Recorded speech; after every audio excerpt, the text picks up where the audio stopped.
Dan percayalah bahwa Allah di dalam kita. Taatlah kepadanya, tinggallah seperti di dalamnya. Seperti ibarat yang disampaikan oleh Yesus, bahwa Yesuslah pokok anggur dan kita ranting-rantingnya.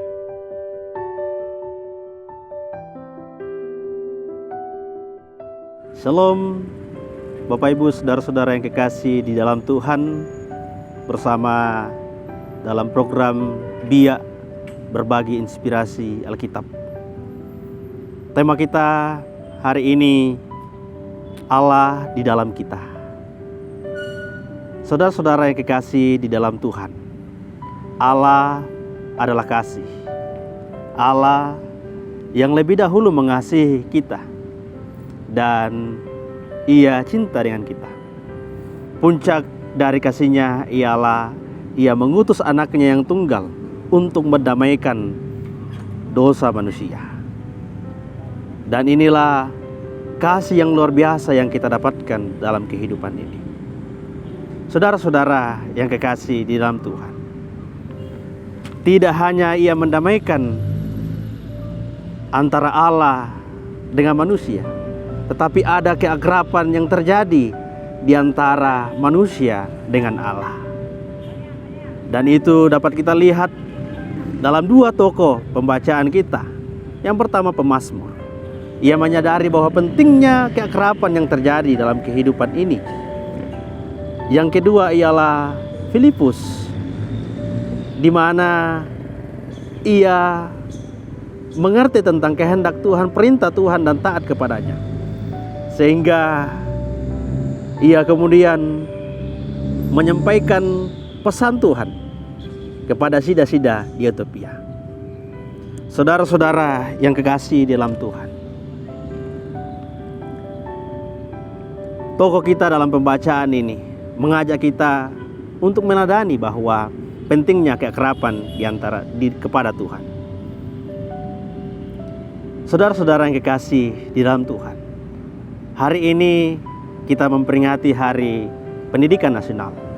Ada 3 semboyan dari tokoh pendidik kita, Ki Hajar Dewantara. Yang pertama, Ingarso Sung Tulodo, yang artinya di depan seorang pendidik atau guru harus memberi teladan atau contoh tindakan yang baik.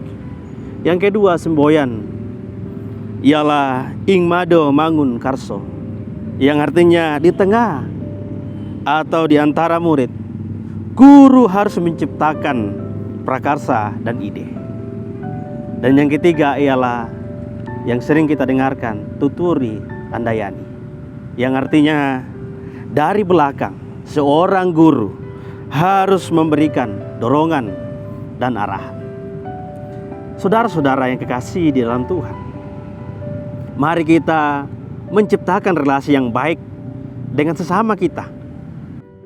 Seorang guru harus memberi teladan kepada muridnya. Seorang guru harus memberi kreatif kepada muridnya. Seorang guru harus memberikan arahannya. Dan kita pun juga harus mengasihi orang. Guru adalah salah satu titik tombak penunjang dalam kemajuan suatu bangsa, generasi penerus. Oleh karena itu, maka marilah tetap di dalam Tuhan. Marilah tetap melakukan tugas dan tanggung jawab kita, pengabdian. Dan percayalah bahwa Allah di dalam kita. Taatlah kepadanya, tinggallah seperti di dalamnya. Seperti ibarat yang disampaikan oleh Yesus, bahwa Yesuslah pokok anggur dan kita ranting-rantingnya. Untuk memahami kehendak Tuhan, maka kita perlu tinggal di dalam Tuhan. Kita perlu akrab di dalam Tuhan. Saudara-saudara yang kekasih di dalam Tuhan, mari terus mengasihi, karena setiap orang yang mengasihi ialah murid Tuhan. Dan bukti bahwa kita mengenal Tuhan ialah dengan kasih. Tanpa kita mengasihi, tanpa kita melayani, tanpa kita mengabdi dengan sungguh-sungguh, kita sesungguhnya tidak berarti. Allah yang lebih dahulu mengasihi kita, Allah di dalam kita. Amin.